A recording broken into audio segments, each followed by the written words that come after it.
엘리사는 죽음을 보지 않고 요단강에서 하늘의 불말과 불병거를 통해서 승천하게 되었죠.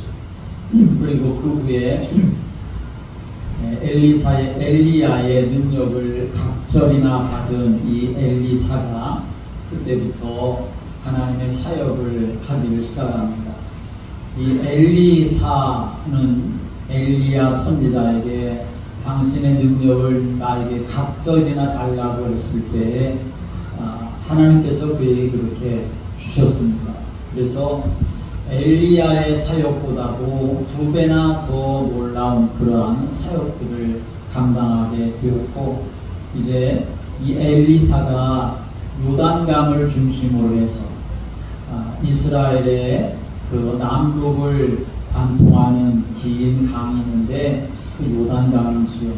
그 요단강을 중심으로 남쪽과 북쪽, 그리고 요단강을 중심으로 해서 동편과 서편, 그 모든 지역을 다 아우를 만큼 그렇게 넓은 지역에서 이 엘리사는 하나님의 역사를 일으키며 하나님의 살아계심을 증거했는데, 그런 많은 기적을 행하게 되었지요. 그 당시 사람들에게 있었던 여호와 하나님의 신앙은 어땠냐면, 엘리야 시대 그 갈멜산에서 바알과 아세라 우상 숭배자들과 대결을 해서 하나님의 살아계심을 그렇게 나타내 보였지만, 여전히 이 사람들의 마음속에 여호와 하나님에 대한 신앙은 아주 마음 한편 저 변두리에, 삶의 변두리에 그렇게 내팽개어치다시피 그렇게 하는 상황이었습니다.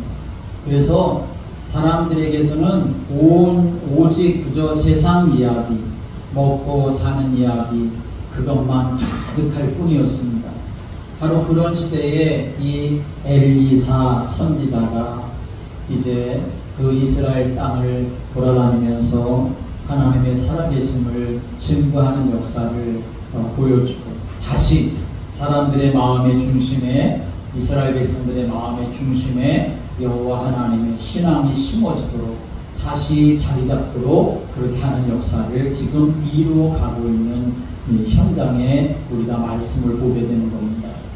또 오늘 본문의 말씀에는 그런 중에 이제 수넴이라고 하는 지역에서 살던 한 여인에 대한 역사를 보여주고 있습니다. 이 엘리사의 사역을 보면, 여러분 집에 가셔서 한번 이 성경을 좀 읽어보십시오.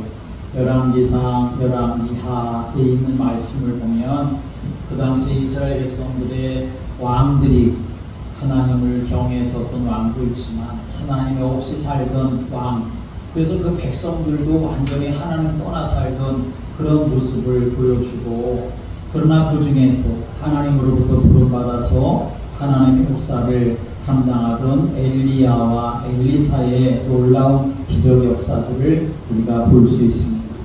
여리고에 있었던 물이 써서 마실 수가 없게 되었을 때에 그것이 생명의 물이 되도록 바꾸는 기적을 일으키기도 하고, 지난주의 말씀처럼 빚에 쪼들려가지고 이제 두 아들을 뺏겨야 할 만한 그런 위기 가운데 처해 있었던 그 선지자 제자의 아내 가정에 엘리사 선지자를 통해 기름이 마르지 아니하도록 그렇게 하나님 역사하셔서 그 기름을 팔아 빚도 갚고, 그리고 하나님의 살아계신 증거를 나타내는 그런 기적도 베풀어주고, 어느 날은 선지 생도들이 솥에다가 국을 끓여가지고 국을 먹으려고 하는데 보니까 그 솥에 독이 들어있어서 그 독을 해독하는 그러한 역사를 일으키기도 하고, 또 어느 날은 또 선지 생도들이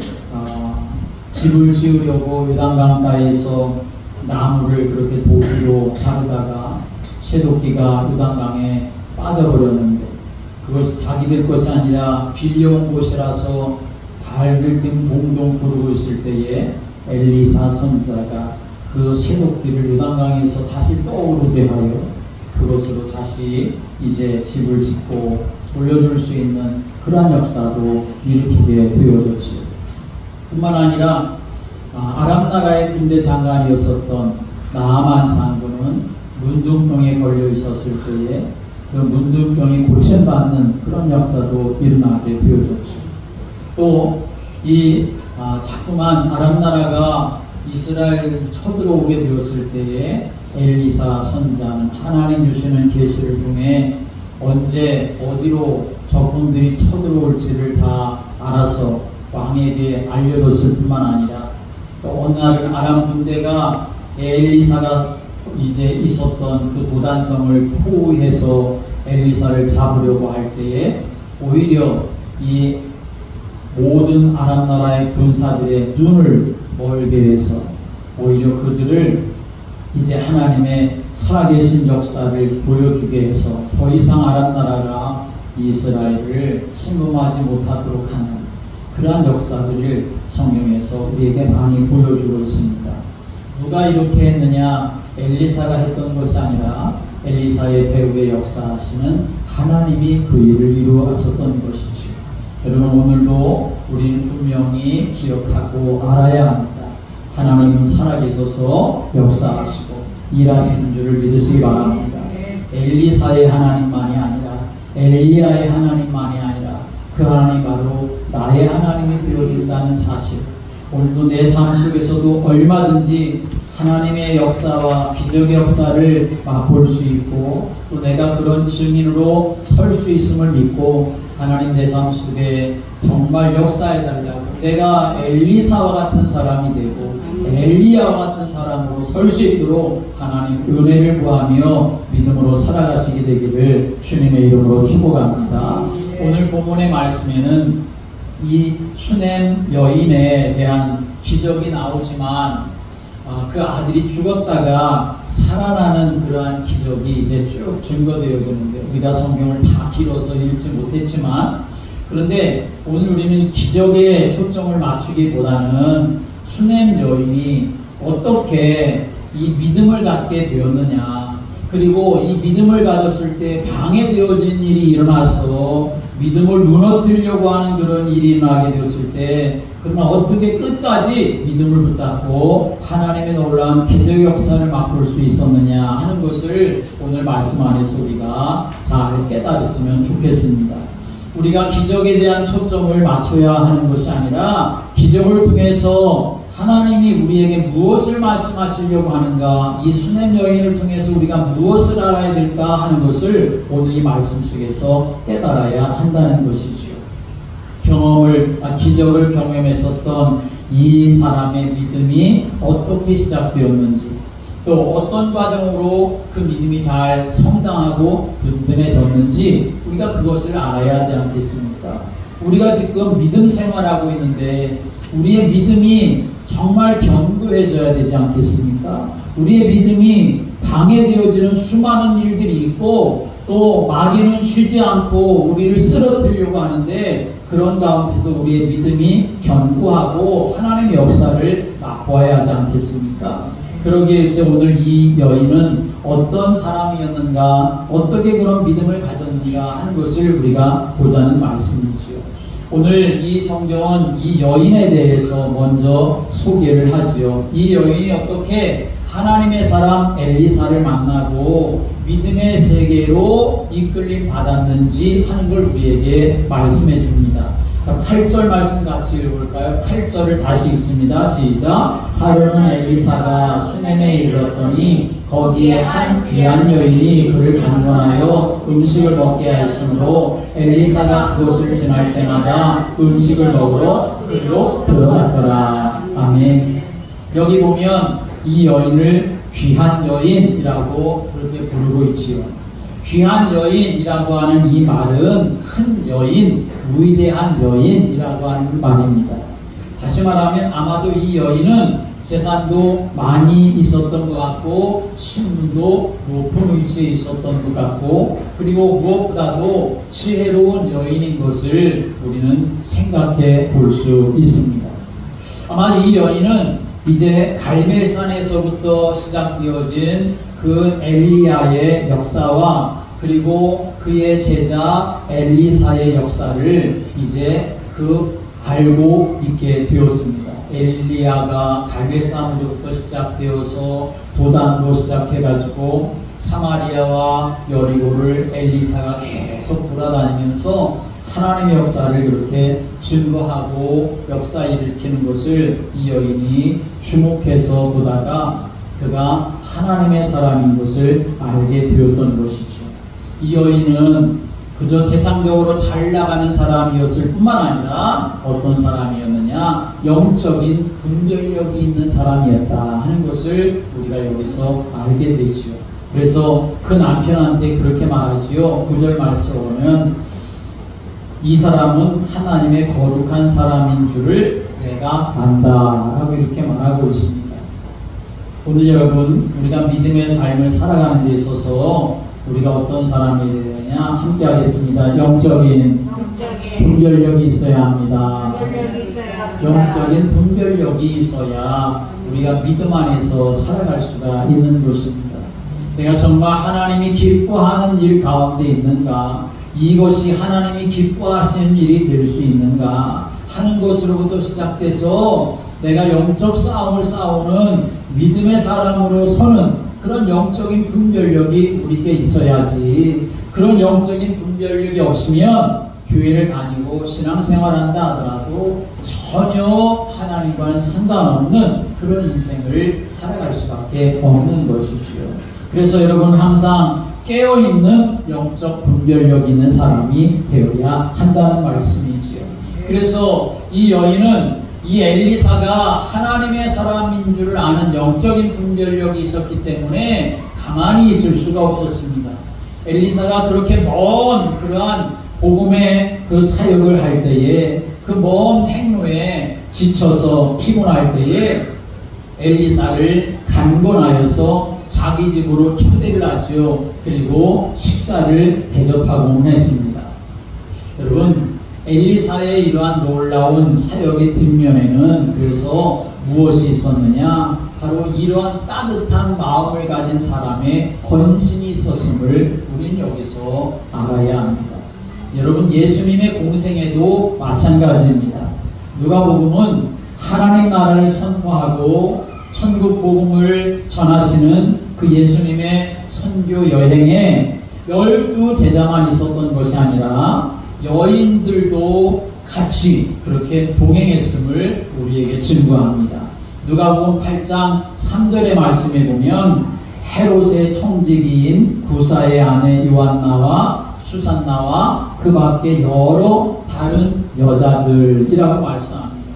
그런 많은 여인들이 자신들의 재산으로 예수님과 제자들을 잘 섬겼던 것이지요.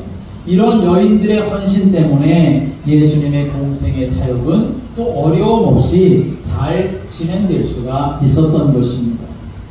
그런데 이 수냄 여인은 단순히 엘리사 선지자에게 음식 대접하는 것으로 끝나지 아니하고 엘리사 선생님이 언제든지 쉬어갈 수 있는 그런 공간을 만들자고 자기 남편하고 의논을 합니다. 그래서 옥상에 작은 다락방을 만들고 거기에다가 침대와 탁자와 의자와 등잔 같은 것을 잘 준비해서 언제든지 엘리사 선지자가 오가면서 쉴 수 있게 했지요.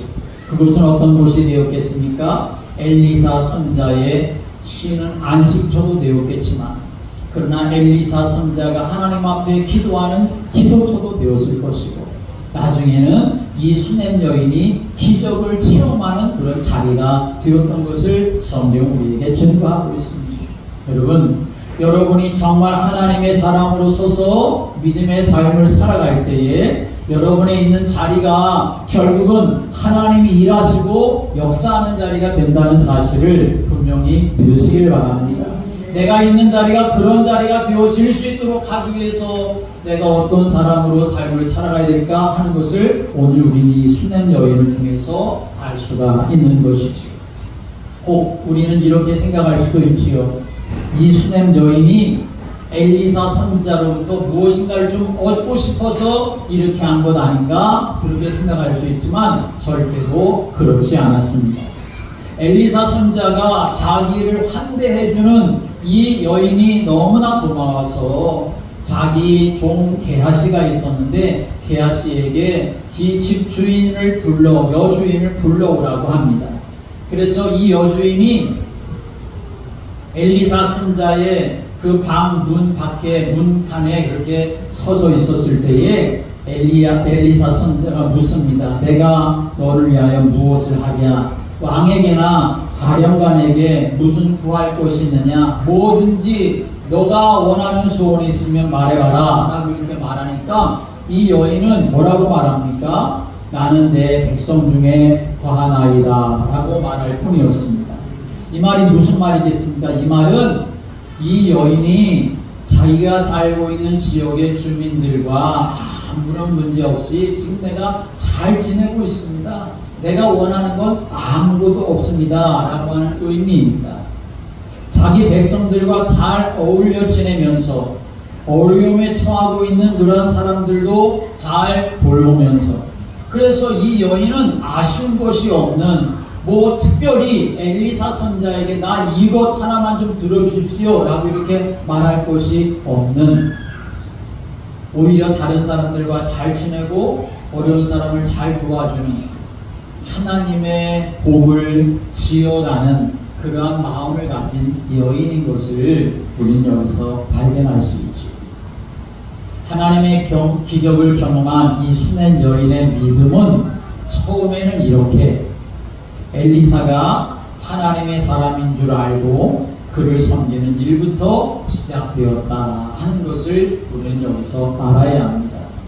물론 수냄 여인은 어떤 대가를 바라지 않았고 자신이 섬기는 그 엘리사 선지자를 섬기는 그 섬김이 기적을 일으킬 것이라고 하는 것은 사실 꿈에도 생각하지를 못했을 것입니다.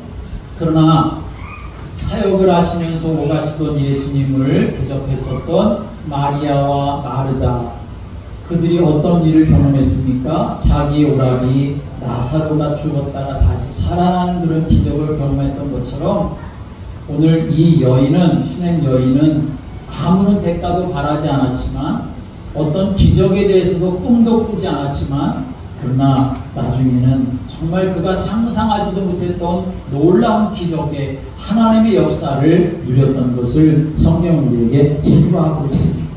그러므로 여러분 오늘 우리는 믿음의 삶을 살아가는 데 있어서 오늘 이 수냄 여인과 같은 마음을 가지고 믿음의 삶을 살아가야 한다는 것입니다. 정말 자기보다 연약한 사람들 또 하나님의 역사 앞에 자신의 삶을 들여 헌신하는 그 믿음의 시작이 오늘 이 놀라운 기적을 이루어 갔다는 거죠. 성경을 보면 아브라함도 그랬습니다. 지나가는 나그네를 대접했는데 알고 봤더니 하나님을 만나는 그런 기적의 시간이었고 그리고 소돔과 고모라에 살고 있었던 자기의 조카 롯을 구하는 경험을 하게 되었던 것을 성경은 우리에게 증거하고 있습니다. 그런 의미에서 남을 섬긴다고 하는 것, 남을 대접한다고 하는 것, 그것은 하나님의 기적을 경험하는 중요한 통로가 된다는 사실을 우리는 알아야 합니다. 그래서 사도 바울은 로마서 12장 13절에서 뭐라고 말하냐 하면 성도들의 쓸 것을 공급하며 손 대접하기를 힘쓰라 라고 이렇게 말씀하고 있습니다. 우리 역시 이 수냄 여인처럼 신앙생활을 시작할 수 있습니다. 처음부터 여러분 대단한 믿음을 가지고 교회 오는 사람이 몇 명이나 되겠습니까? 처음부터 정말 하나님을 어떻게 놀랍게 만나가지고 교회로부터 신앙생활하는 사람이 몇 명이나 되겠습니까? 그런 사람은 많지 않습니다. 대부분은 가까운 이웃이나 또는 친구를 따라서 또는 전도를 통해서 교회에 와가지고 낯선 교회에 와서 이제 성도들과 만남을 가져서 성도들을 알아가고 교회를 알아가고 하나님을 알아가고 또 예수님을 정말 알아가고 믿고 오늘 이 수냄 여인이 지친 하나님의 사람을 섬겼듯이 교회 봉사에 그렇게 함께 참여하면서 소위 신앙생활을 입문하게 되어지는 것이죠. 신앙생활이 처음부터 하나님께서 너 당장 교회 나가라 그렇게 말씀하시는 하나님을 만나는 사람은 거의 없습니다. 오늘 이 수넴 여인이 믿음의 시작을 하나님 사람 엘리사를 만나서 시작하게 되었던 것처럼 우리가 만남을 통해서 시작하게 되어지는 것이고, 또 교회 생활이 하나님의 말씀과 그리고 그 안에 공동체에서 되어지는 그 일들을 같이 나누면서 신앙생활을 하게 되어지는 거죠. 근데 그냥 쏜살같이 왔다가 쏜살같이 가버리면 교회 공동체 안에 제대로 머물 수도 없고 섬김의 기회조차 얻을 수가 없게 되겠지요. 그러므로 여러분, 우리가 이제 믿음의 삶을 살아갈 때에 마음을 열고 교회 안에 들어와서 서로를 친절하게 대하고 다른 사람을 섬기는 일은 신앙생활의 시작에 소홀히 해서는 안 되는 중요한 부분임을 우리는 여기서 깨달아야 하는 것입니다. 그래서 한 사람 한 사람과 만나는 것도 중요한 일이 되는 것이고, 함께 교회 공동체 안에서 같이 인사하는 것도 너무나 소중한 일이 되는 것이고, 작은 일이라도 교회 공동체 안에서 헌신하는 이 일도 너무나 중요한 일이 되어지는 것이죠. 그렇다면 이 수넴 여인은 언제 믿음이 생겼고 언제 하나님의 기적을 경험하게 되었을까요? 그것은 하나님의 말씀이 이 여인의 영혼을 터치했을 때에 하나님 앞에서 이 여인이 실제적인 믿음을 갖게 되어지는 역사가 일어나게 되었던 것입니다. 여러분, 교회를 그냥 다닌다고 해서 믿음이 자라날까요? 절대로 그렇지 않습니다. 하나님의 말씀이 여러분의 심령 속에 들어와가지고 하나님의 말씀이 여러분의 심령 속에서 살아 움직여야 그 사람에게 믿음이 생겨지고 그 믿음이 견고한 믿음이 될 수가 있는 줄을 믿으시길 바랍니다. 오늘 이 여인이 나 당신에게 뭐 바라는 거 없습니다 그렇게 말을 했는데, 그래도 너무나 세심한 배려를 해주는 것에 대해서 고마워서 이 자기 종 게하시에게 엘리사 선지자가 말합니다. 그러면 그를 위해서 무엇을 해주는 게 좋을까? 자기 종한테 말하니까 그 게하시가 엘리사의 종 게하시가 엘리사에게 말합니다. 선생님, 이 여인은 아들이 없고 남편은 늙었습니다 하고 이렇게 말해주는 것이었습니다. 그러자 엘리사가 그 여인을 다시 부르라고 말합니다. 그리고 이 여인이 다시 와가지고 문에 섰을 때에 엘리사가 이렇게 말하죠. 16절의 말씀 읽어보겠습니다. 16절 시작. 엘리사가 이르되 한 해가 지나 이때쯤에 내가 아들을 안으리라 하니 여인이 이르되 아니로소이다. 내 주 하나님의 사람이여 당신의 계집종을 속이지 마옵소서 하니라. 엘리사 선지자가 처음에 불러가지고 내가 너를 위해서 무엇인가 해주고 싶은데 뭐 원하는 것이 없냐 그랬더니 나는 아무것도 없습니다 이렇게 말할 때, 그래도 엘리사 선지자가 너무나 고마워가지고 뭘 해줄까 라고 생각하고 있을 때 게하시가 이 여인에게 아들이 없습니다 라고 말하니까, 그래? 그러면 그 여인을 불러와라 해서 여인이 문 앞에 서니까 엘리사 선지자가 여인에게 말합니다. 내년 이맘때쯤에 네가 아들을 안게 될 것이다 라고 이렇게 말해 주게 되어지죠. 그러자 이 여인은 뜻밖의 이런 대답을 합니다. 뭐라고 말합니까? 내 주 하나님의 사람이요 당신의 계집종을 속이지 마옵소서 라고 이렇게 말합니다. 무슨 말입니까? 나한테 헛된 소망 가지게 하지 마십시오 라고 하는 말과 마찬가지지요. 여러분, 사실 틀림없이 이 여인은 한때 자기 남편과 결혼해가지고 이제 막 살게 되었을 때 그때 어떤 소망이 있었겠습니까? 나도 아들을 낳아야지, 나도 자식을 가져야지 라고 하는 그런 소망이 있지 않았겠습니까? 그런데 아들이 생겨야 되는데, 자식이 생겨야 되는데 결혼해도 자식이 생기지 않으니까 그걸 가지고 얼마나 많이 고민했겠습니까? 얼마나 많이 노력했겠습니까? 또 얼마나 하나님 앞에 기도했겠습니까?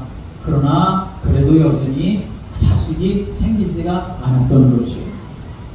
그래서 아마 이 여인은 얼마만큼은 많이 실망하고 많이 아팠을 것입니다. 그 당시 문화에서는 아이가 없는 것은 여인에게는 가장 큰 그런 수치스러운 일이 되었기 때문에 아마 하나님도 원망했을 것입니다. 노력을 해도 안 되니까 어쩌보면 자식이 없는 건 이제 내 운명인가 보다 라고 이렇게 체념을 했을지도 모를 일이지요. 그런데 느닷없이 엘리사 선지자가 자기를 부르더니 나이가 이제는 그렇게 먹어서 아이도 낳을 수가 없을 그런 상황이 되었을 텐데 엘리사 선지자가 말하기를 내년 이맘때쯤에 당신이 아들을 낳을 것이다 라고 이렇게 말을 하게 되었을 때에 이 여인은 그것이 너무나 터무니없는 말처럼 들리지 않았겠습니까? 그래서 말하는 겁니다. 저를 속이지 마십시오 라고 이렇게 말하지요. 여러분, 그런데 오늘 우리는 여기서 생각해 보아야 합니다. 하나님의 말씀은 하나님의 선지자가 들려준 선포한 이 하나님의 말씀은 그저 우연한 말씀이 아니고 이 여인을 그저 한번 위로해 주려고 하는 그런 립서비스와 같은 그런 말씀이 아니고 하나님의 선지자의 입에서 나온 이 하나님의 말씀은 실현되어지고 응답되어지는 말씀인 줄을 믿으시기 바랍니다. 하나님의 이 선포된 말씀은 오히려 처음에는 터무니없는 말처럼 들렸을지 몰라도 이 하나님의 말씀이 이 여인의 마음속에 비집고 들어와서 새로운 가능성과 기적을 꿈꾸게 하는 시작이 되었다는 사실을 우리는 알아야 합니다. 오늘 여기서 중요한 것은 하나님의 말씀이 이 여인의 마음에 믿음을 불러 일으켰다는 것입니다. 여러분 안에 언제 믿음이 생깁니까? 무엇 때문에 여러분에게 믿음이 생깁니까? 여러분, 다른 것으로 믿음이 생기는 게 아니라 하나님의 말씀을 들을 때에 믿음이 생기는 줄을 믿으시기 바랍니다. 하나님의 말씀이 내 안에 비집고 들어와서 역사되어야 그 하나님의 말씀이 내 심령에 살아있는 말씀이 되어야 그래야 내게 믿음이 생겨지게 되는 것입니다. 기적을 본다고 믿음이 생기겠습니까? 그때 뽕이 되고 마는 것입니다. 그래서 성경은 말하지요. 로마서 10장 17절에 그러므로 믿음은 들음에서 나며 들음은 그리스도의 말씀으로 말미암았느니라 라고 말씀합니다. 여기서 들음이라고 하는 것은 믿음은 들어야 되는데 그 듣는다, 무엇을 들어야 되느냐? 세상의 소리를 듣는 게 아니라 사람의 소리를 듣는 게 아니라 하나님의 말씀을 들어야 한다는 것입니다. 하나님의 말씀이 직접적으로 나에게 들려지는 것, 다시 말하면 나에게 주시는 약속으로 내가 하나님의 말씀을 받을 때에 그때 그것이 믿음이 된다는 말씀입니다. 여러분, 하나님의 말씀은 이렇게 우리에게 임합니다. 어느 날 목사님의 설교를 듣다가 혹은 성경 한 구절의 말씀이 내 영혼을 건드릴 때가 있습니다. 그리고 그 말씀이 내 영을 다시 살리고 깨우고 정신 차리게 만들고 하나님이 정말 살아계시구나 하는 것을 내가 알고로 만들게 되는 것입니다. 그래서 내가 어두운 가운데 있을 때에, 내가 주저앉아 있을 때에, 낙심하고 있을 때에 나에게 영적인 새 힘을 주어서 다시 주님을 바라보게 하는 것이 살아있는 하나님의 말씀인 줄을 믿으시기 바랍니다. 그래서 하나님의 말씀은 우리의 삶을 송두리째 바꾸어 놓는 것이지요. 엘리사를 통해 주신 하나님의 말씀은 슈넴 여인의 마음에 믿음을 심어주었습니다. 그리고 아이를 잉태하게 되었고 엘리사의 말대로 한 해가 지나서 아들을 낳았습니다. 누가복음 1장의 말씀에 오면 엘리사벳이 마리아를 만났을 때 이렇게 말합니다. 누가복음 1장 45절의 말씀에 오면 주께서 하신 말씀이 반드시 이루어지리라고 믿은 그 여자에게 복이 있도다 라고 말씀합니다. 하나님의 말씀 우리가 듣는데, 하나님의 말씀 우리가 받는데, 그 하나님의 말씀, 나에게 주신 하나님의 말씀이 반드시 이루어지리라고 믿는 그 사람은 복이 있다라고 말씀하고 있는 것이죠. 여러분, 하나님의 말씀을 그저 한 귀로 듣고 한 귀로 흘려버리는 사람이 아니라 하나님의 말씀을 내 마음으로 받고 내 영혼에 심고 하나님의 말씀을 생각하고 하나님의 말씀을 붙잡고 응답하실 것을 믿고 나아가는 여러분이 되시기를 주님의 이름으로 축복합니다. 어떤 사람이 이런 글을 썼습니다. 내가 30년 동안 교회 다니면서 주일 예배에서 설교를 수천 번 들었지만 생각나는 설교가 하나도 없고 내 신앙에 하나도 도움이 되지 않았다. 주일 설교가 정말 필요한가? 주일 설교가 정말 중요한가? 그런 글을 썼더니 사람들이 댓글을 다는데 맞아. 나도 주일날 교회 가서 설교를 듣는데 다 그게 그 말씀 같고 별로 생각도 안 나고 도움도 안 되는 것 같아. 굳이 설교가 필요한가? 하는 사람들이 그가 쓴 사람 그 말에 동의를 하고 불평하는 댓글들이 많이 달렸습니다. 참 안타까운 일이지요. 그런데 어떤 한 사람이 거기에 대해서 댓글을 올렸더니 그 순간부터 모든 불평이 다 사라져버리고 말았습니다. 어떤 글이냐 하면 이런 글입니다. 들어보십시오. 나는 결혼한 지 30년이 되었습니다. 그동안 제 아내가 해주는 밥을 수천 그릇 먹었습니다. 그런데 아내가 어떤 반찬을 해주었는지 특별히 맛있었던 것이 무엇인지 기억하지 못합니다.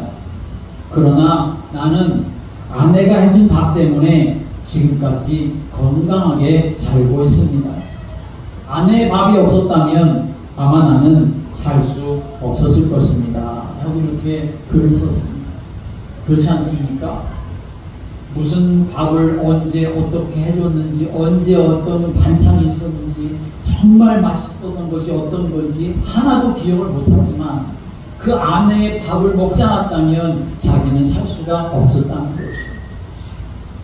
여러분, 우리도 혹 그렇지 않습니까? 매주일 듣는 하나님의 말씀 우리가 다 어떻게 기억을 합니까?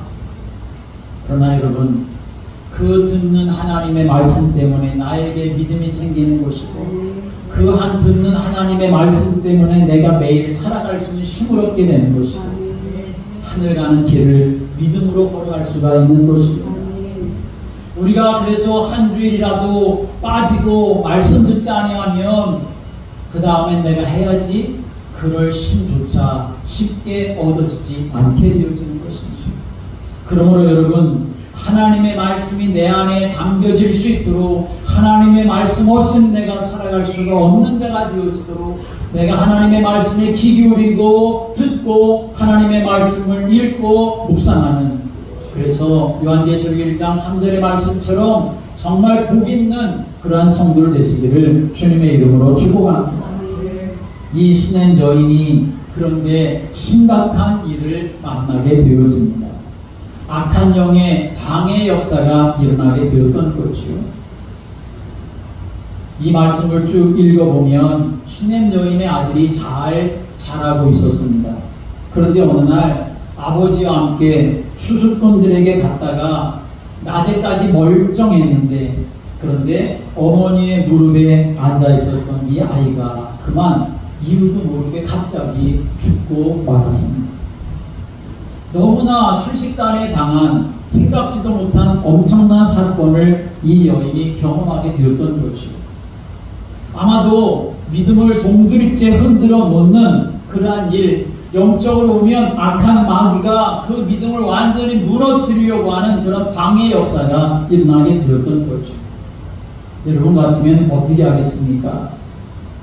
근데 이 수냄 여인은 그 아이를 엘리사가 머무는 그 방에 엘리사의 침상에다가 눕혀놓고 자기 종을 데리고서 갈멜산으로 엘리사를 찾아 나섭니다.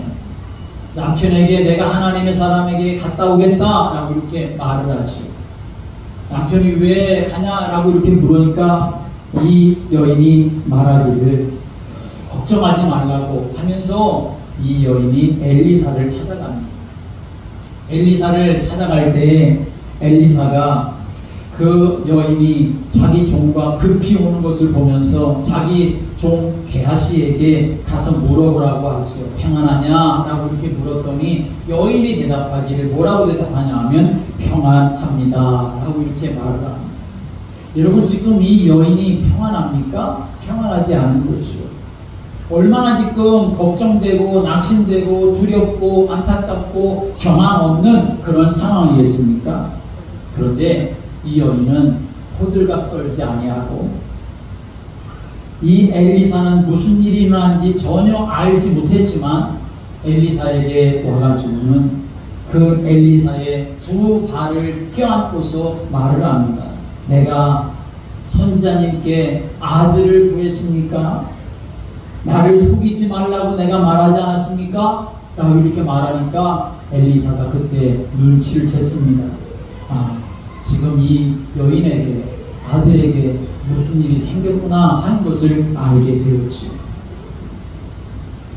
그래서 게하시에게, 자기 종 게하시에게 엘리사가 가지고 있었던 지팡이를 주면서 이 지팡이를 가지고 가서 그 아이에게 얼굴에다가 놓아라 라고 이렇게 말을 하게 되었습니다.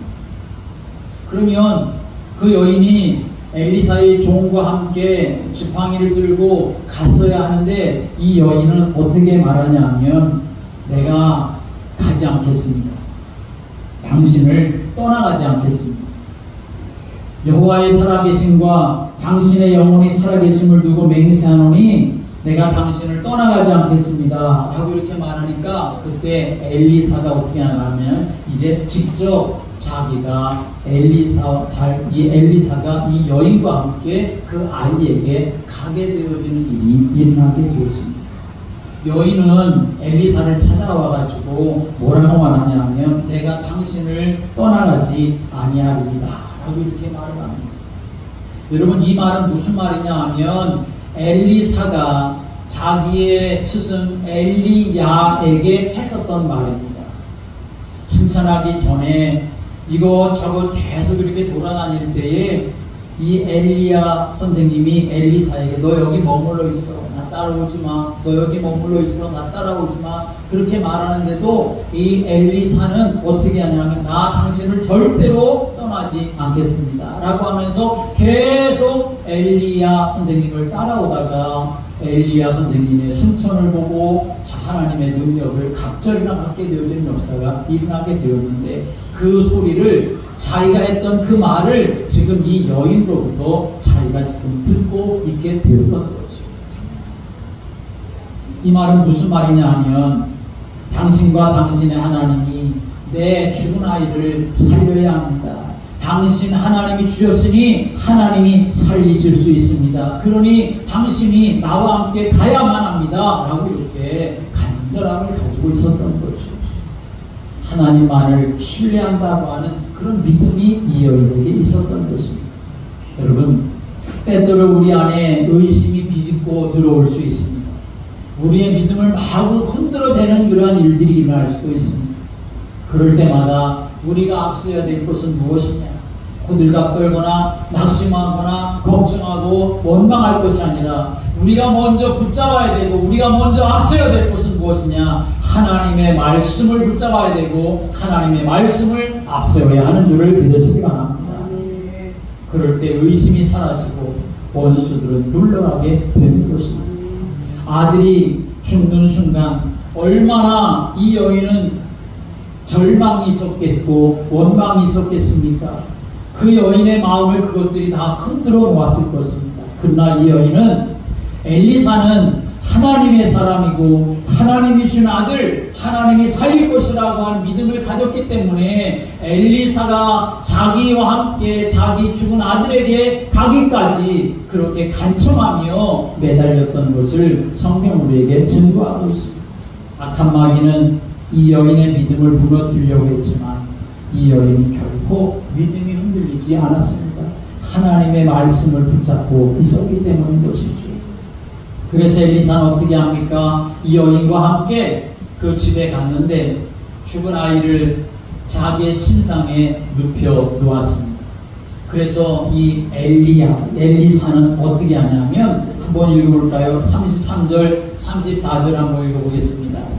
33절, 34절 같이 읽을까요? 시작. 들어가서는 문을 닫으니 두 사람뿐이라. 엘리사가 여호와께 기도하고 아이 위에 올라 엎드려 자기 입을 그의 입에 자기 눈을 그의 눈에 자기 손을 그의 손에 대고 그의 몸에 엎드리니 아이의 살이 차차 따뜻하더라. 아멘. 오늘 여기 보면 엘리사가 어떻게 합니까? 눈을 닫으라 하고서는 아무도 없는 그 자리에서 죽은 아이와 자경 안에 있을 때 하나님 앞에 먼저 기도하죠. 그리고 아이 위에 올라가 엎드려서 자기의 입을 그 아이의 입에 자기 눈을 그의 눈에 자기 손을 그의 손에 대었습니다. 이것은 뭘 말하냐면 아이의 몸과 이 엘리사가 하나 되는 것을 말하는 것입니다. 이것은 다른 말로 말하면 긍휼히 여기는 마음이라고 표현할 수 있습니다. 긍휼히 여기는 마음의 표현이 지금 이렇게 되고 있는 것입니다. 죽은 사람을 누가 좋아합니까? 죽은 사람을 누가 가까이 할 수 있습니까? 그런데 엘리사는 그렇게 하지 않았습니다.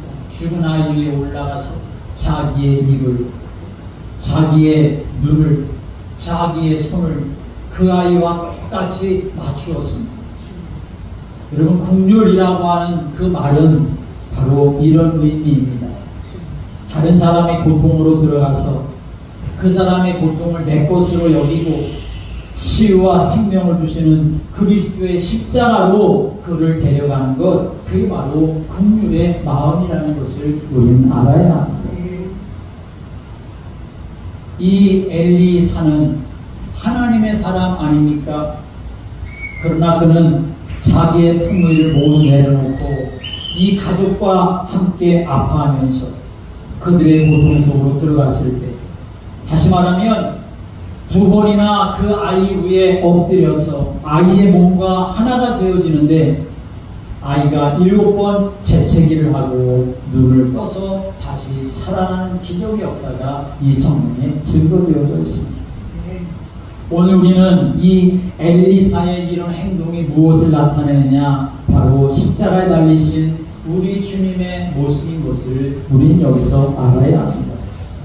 우리 주님 예수 그리스도, 그분은 하늘 보좌를 버리시고 인간의 몸을 입고 이 세상에 오셨습니다. 우리가 받아야 될 모든 형벌을 대신받기 위해서 십자가에 기꺼이 달려 죽으셨습니다. 우리 죄된 몸과 하나 되어서 우리의 모든 죄업을 대신 짊어지시고 십자가 형벌을 받으신 것이죠. 그래서 예수님이 오시기 전 700년 전에 이사야 선자는 예수님에 대해서 이렇게 예언했습니다. 그가 찔림은 우리의 허물 때문이요 그가 상함은 우리의 죄악 때문이라. 그가 징계를 받음으로 우리는 평화를 누리고 그가 채찍에 맞음으로 우리가 나음을 입었도다. 우리는 다 양 같아서 그릇 행하여 각기 제 길로 갔거늘 여호와께서는 우리 모두의 죄악을 그에게 담당시키셨도다 라고 이렇게 증거했습니다. 이 말씀대로 예수님이 우리의 죄악을 대신 다 담당하시고 십자가에 달려 죽으셔서 오늘 이 수넴 여인의 아들처럼 죄와 허물로 죽었었던 우리들을 구원하시고 우리 안에 새 생명을 얻도록 다시 살아나는 역사를 우리에게 베풀어 주신 것입니다. 여러분, 우리의 삶에 오늘 이 수넴 여인과 같은 기적이 내일 일어나지 않을 수 있습니다. 죽은 아들이 살아나지 않을 수도 있고 기도해도 나의 질병이 쉽게 금방 낫지 않을 수도 있습니다. 내가 삶을 살아가는데 어려운 그런 체정이 쉽게 채워지거나 회복되지 않을 수도 있습니다.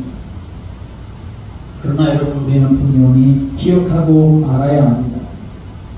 우리를 사랑하신 하나님은 여전히 지금도 살아계시고 우리 가운데 역사하시며 일하시는 사실, 우리를 통치하시고 다스리시는 분이십니다.